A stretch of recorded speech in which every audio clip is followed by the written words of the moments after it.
রাজবাড়ী BRT অফিসে চলছে দুর্নীতি।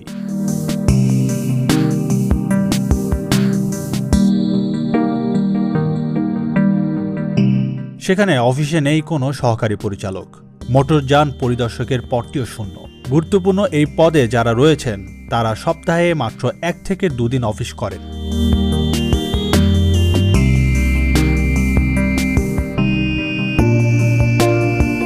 আর এই সুযোগে অফিসের কিছু অসাধু কর্মচারী সহযোগিতায় গড়ে উঠেছে শক্তিশালী দালাল সিন্ডিকেট।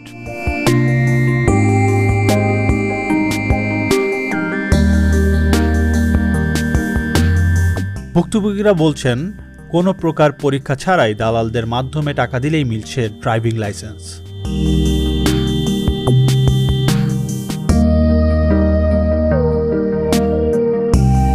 এই সিন্ডিকেটের সদস্য দীর্ঘদিন ধরে এই কার্যালয়ে দুর্নীতি চালিয়ে